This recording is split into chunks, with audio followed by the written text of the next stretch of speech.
Hello. Last week we talked about having a Jesus moment. We are going to look today at a wonderful story where thousands of people had a Jesus moment. Please read along with me in John chapter 6, verses 1 through 15. Sometime after this, Jesus crossed to the far shore of the Sea of Galilee. That is the Sea of Tiberias. And a great crowd of people followed him because they saw the signs he had performed by healing the sick. Then Jesus went up on a mountainside and sat down with his disciples. The Jewish Passover festival was near.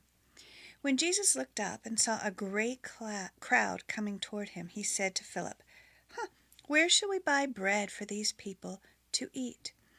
He asked this only to test him, for he already had in mind what he was going to do. Philip answered him, "It would take more than a half-year's wages to buy enough bread for each one to have a bite." Another of his disciples, Andrew, Simon Peter's brother, spoke up. "Here's a boy with 5 small barley loaves and 2 small fish. But how far will they go among so many?" Jesus said, "Have the people sit down."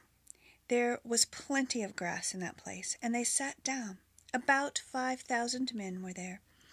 Jesus then took the loaves, gave thanks, and distributed to those who were seated as much as they wanted. He did the same with the fish. When they had all had enough to eat, he said to his disciples, "Gather the pieces that are left over. Let nothing be wasted." So they gathered them and filled 12 baskets with the pieces of the 5 barley loaves left over by those who had eaten. After the people saw the sign Jesus performed, they began to say, "Surely this is the prophet who is come into the world." Jesus, knowing that they intended to come and make him king by force, withdrew again to a mountain by himself. In the Gospel of John, there are 7 signs, and this is the 4th sign for us to encounter. Each of these signs reveals something about the character of God revealed in Jesus. Here we find that Jesus is the one who satisfies and multiplies. God's love for the people. These signs also can reveal a spiritual truth. Signs can expose the multifacets of human needs. They show the bareness of human resources to supply even food. And they point to God and his provision in Jesus. The crowds were following Jesus and his disciples, and one wonders why. I suppose some of them had family members that needed healing. Maybe they were just curious, the fear of missing out, entertainment, excitement. But what is fascinating to me in this story is that Jesus is not pandering or catering to this crowd. You think if he's trying to create a movement, he would be excited all the crowd and all his energy would be given to them. But actually it says that he sat and he was still just talking with his disciples. He did look over at Philip, who was from the region though, and said, "Hey, where can we get some bread?" Now, appreciating that many of the disciples had left their livelihoods to follow Jesus. And then even if they were still working full-time, this was more than half a year's wages to buy them all a bite. Philip's like, "Yeah, I don't think that's going to happen." Andrew's the next disciple that we meet, and he does what Andrew does best. Andrew, every time we see him in the Gospel of John, is bringing someone else to meet Jesus. And here he brings a boy. And he's like, "Well, he has 5 loaves and he has 2 fish, but I know that won't go far." In this instance, Jesus sidesteps their lack of faith and moves to action. Action that's going to surprise all that are present. In fact, this miracle is so surprising and so revealing of the character of God that every one of the 4 Gospels tells this story. Besides the resurrection, there's no other all 4 Gospel miracle recorded. Jesus was up to something important. as he had them ask everyone to sit down. And then there's this interesting little comment. There was plenty of grass. Now, why did that matter? People were more comfortable sitting down, so it might be a hospitality piece. And some scholars believe it's also maybe a nod to Psalm 23 and green pastures, in that he recognized that these were sheep without a shepherd. As they sit, Jesus takes this little boy's barley loaves, humble food, and he takes it, he gives thanks, and then he has the disciples distribute it. Distribute as much bread as people want. Then he repeats with the fish. Everyone had enough. Everyone was satisfied. This wasn't just a snack. It was a deep satisfaction. The disciples are able to collect abundant leftovers. And then, after they're full and their immediate needs are met, the crowd begins to discuss who is Jesus. They say he is the prophet. If you have time later, I'll hope you'll read Deuteronomy 18, starting around verse 15 through 19. It tells us that God had told through Moses he would send a prophet to reveal his commands and help the people understand. And they're starting to think, oh, is Jesus this? And then they're like, great idea. We'll make him a king. He's going to solve our Roman oppression problems. Imagine the food programs from such a king. Our needs are going to be met. But again, Jesus was not in a popularity contest. And so another aspect of surprise is that when Jesus saw what they were about, he withdrew. The disciples must have noted it. The crowd wanted more of him. As Leon Morris comments, he who is already king has come to open his kingdom to humans. But in their blindness, humans try to force him to be the kind of king they want. Thus, they fail to get the king they want and also lose the kingdom he offers. A few years ago, I was talking with a young woman, and she had really no Christian background. We were doing a Bible study just about who is Jesus. And she made this fascinating comment. She said, oh, Jesus is altogether lovely, but I'm not sure about God. She found the person of Christ in the gospel so exciting, but she wanted a God. One, she was separating Jesus and God, but she also wanted a God that was within her control. I think sometimes we want a God who's going to come in, he's going to satisfy what we think we need. Here is my list of problems. How can you meet this?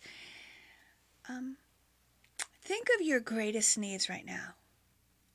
Are you experiencing Jesus coming in to satisfy those needs and to surprise you in how he does it? Because Jesus rarely shows up and acts the way we expect. Let him be the king he is and receive the kingdom he offers.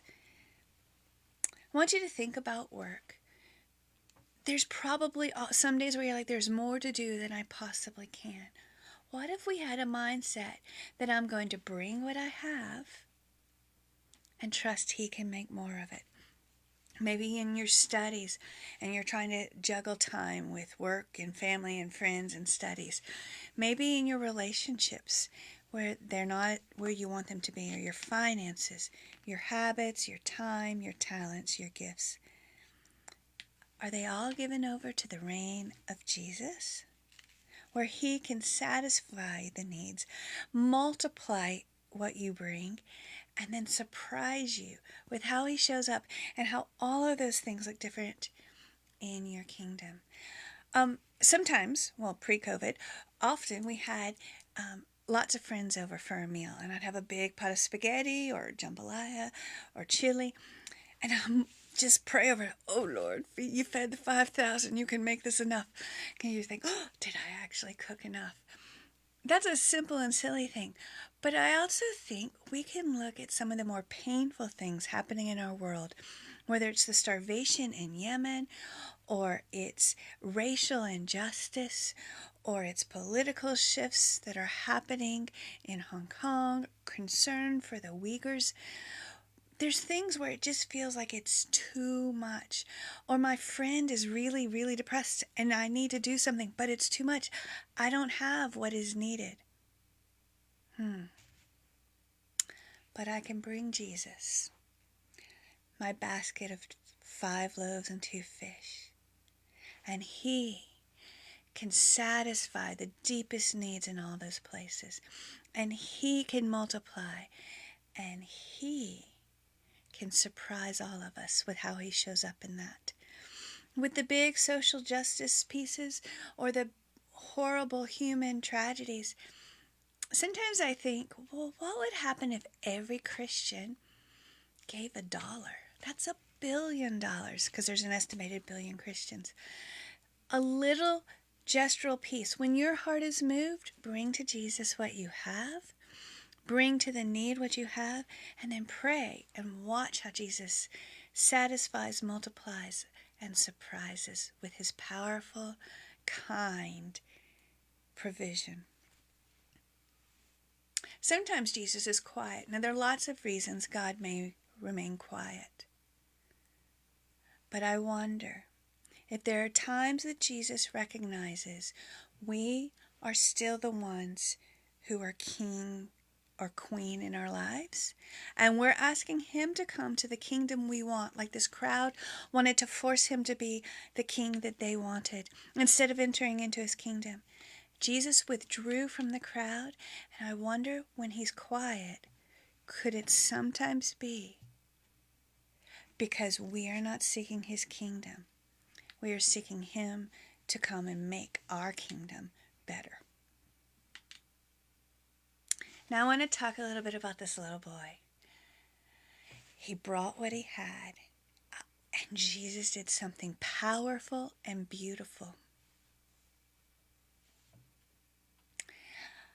I wonder what he was like when he grew up.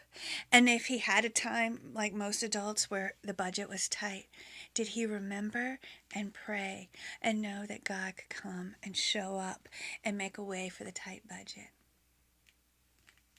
I wonder what it was like to have your small contribution multiplied and to see thousands fed.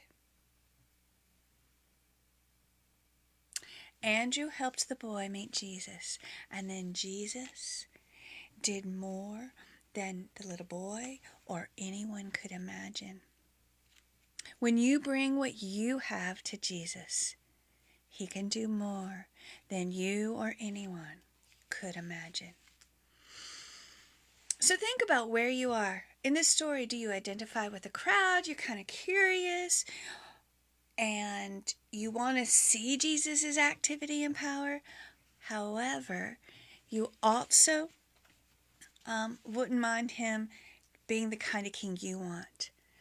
If you're in that space, would you consider trying out Jesus' kingdom, finding out what His rule and reign is like and how very good it is? Maybe you are like Andrew and you are bringing people to Jesus and you don't know exactly what's going to transpire. And something great happened each time Andrew brought someone to Jesus. And maybe you are like the boy, bringing to Jesus what you have and then being astonished at what Jesus does.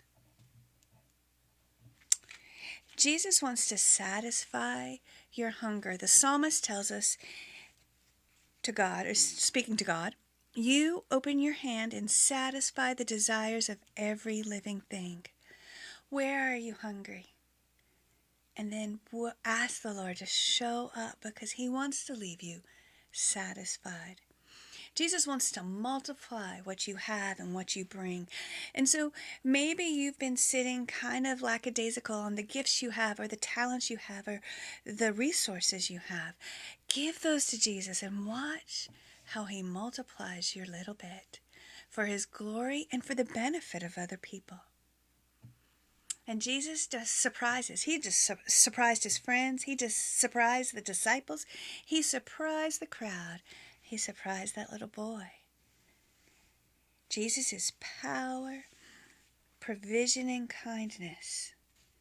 Reveal him as the King who satisfies, the King who multiplies, and the King who will surprise you. Let's pray. Jesus, let us trust you and your kingdom. Help us to lay aside the kind of king we want and seek you. And Jesus, I ask that we'd be like Andrew and we'd bring other people to you when they need to know you. And Jesus, that we'd be just like that little boy and we'd give you what we have. And we would see you in this next week make more of our time, more of our relationships, more of our resources than we could imagine. We're looking for you to satisfy, surprise, and multiply in our lives. In Jesus' name, amen.